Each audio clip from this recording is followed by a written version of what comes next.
दिल दुखाने से ही दिल को करार आए तो शौक से दिल मेरा को दुखा लीजिए। आजकल दोस्ती है दुख से मेरी, एक आप और दुख बढ़ा लीजिए। दिल दुखाने से ही अगर करार आए तो शौक से दिल मेरा अब दुखा लीजिए।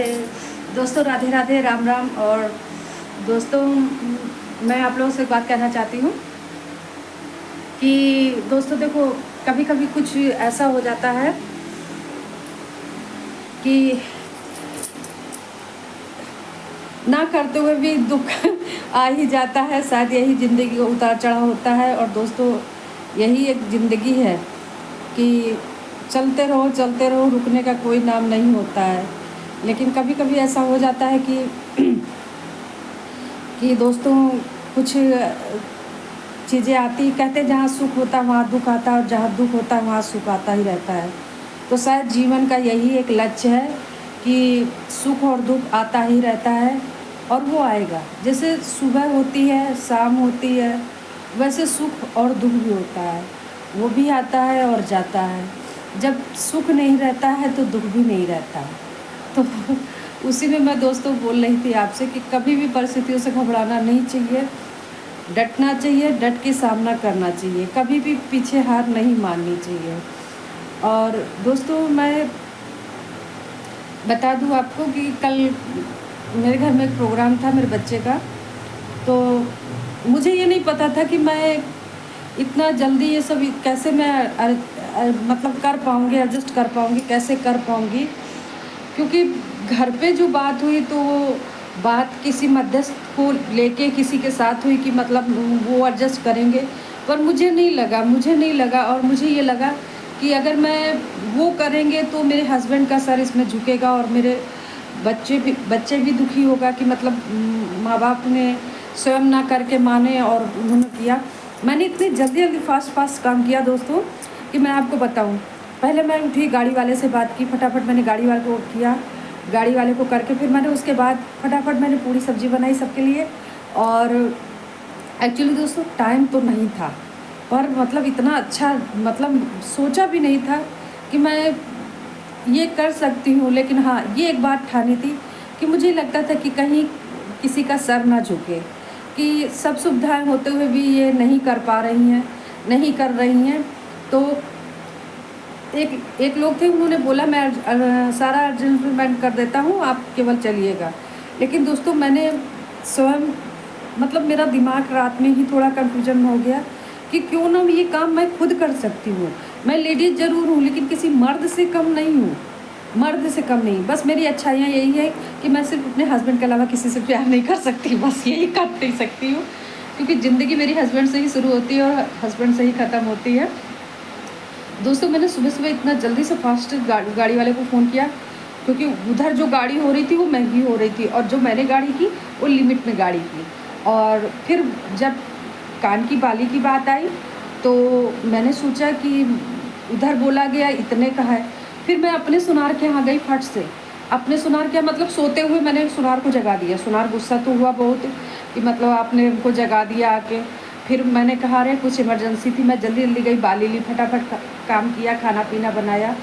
9 बजे मतलब सभी लोग रेडी हो गए चलने के लिए। और दोस्तों मतलब 9:15 बजे गाड़ी वाला भी आ गया, हम सभी लोग निकल गए। और मतलब कन्फ्यूजन इतना था दिमाग में, इतना कन्फ्यूजन था कि मैं कर क्या समझ में नहीं आ रहा था। मैं इतना जल्दी एडजस्टमेंट कैसे करूँगी, कैसे कर पाऊँगी। फिर भी मैं कोशिश करती रही कि मतलब बच्चे का मन ना गिरे, फैमिली में किसी का मन दुखी ना हो, और मैं करती गई। और मुझे ये नहीं पता था कि मैं जितना अच्छा कर रही हूँ शायद वो उतना बुरा मेरे लिए हो रहा है। बस यही थोड़ा था कि सहयोग ना मिलके बाजी उल्टी पड़ गई। बस ये हो गया कि एक सहयोग मिलके कि एक सहयोग मिलता कि नहीं आप लेडीज़ हो के इतना सारा वर्क कैसे संभाल लेती, कैसे कर लेती हूँ। फिर दोस्तों मैं आपको बताऊँ, मैं वहाँ के लिए निकली और मैं रास्ता भूल गई।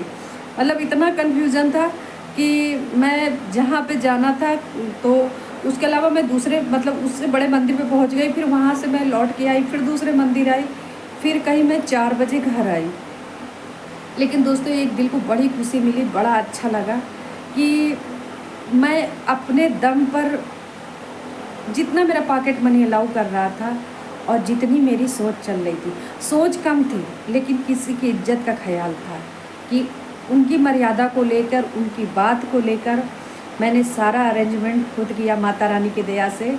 और आज बच्चे के दोनों कान छिद गए हैं और बड़ी खुशी हुई। और ये भी रहा कि किसी का एहसान, किसी बाहरी लोग का एहसान मेरे बच्चे पे नहीं चढ़ पाया कि मैं आपके बच्चे को लेके गया, मैंने छेदन करवाया, मैंने गाड़ी की ये किया वो किया, कुछ भी ऐसा अरेंजमेंट नहीं हो पाया। और दिल को बड़ी खुशी और बड़ी शांति हुई कि दोस्तों कसम से आज एक माँ फिर अपने बच्चे के लिए खड़ी हो गई।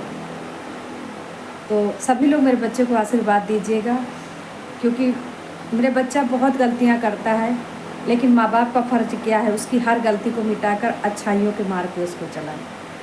हर गलती को भुलाकर माँ बाप का काम क्या होता है, बच्चे 1000 गलती करते हैं लेकिन माँ बाप उस गलती पे नज़रों से हटा देते हैं, उसकी अच्छाइयाँ देखते हैं। और मैं भी यही कहती हूँ, हे माता रानी, हे भगवान, जिस बाबा के पास मैं गई थी उसके कल की पूजा के लिए, मैं उन सबसे अर्जी लगाती हूँ। और आप दोस्तों, आप सबसे कहती हूँ कि सभी लोग प्रे कीजिए कि मेरे बच्चे की जितनी बुराइयाँ हैं सब खत्म हो जाए, सिर्फ अच्छाइयाँ ही अच्छाइयाँ मेरे बच्चे के साथ चलें।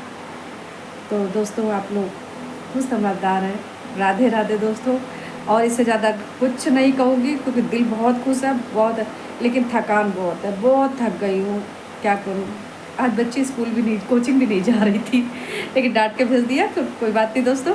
Radhe Radhe, thank you so much. जैसा भी हो कमेंट में बताइएगा।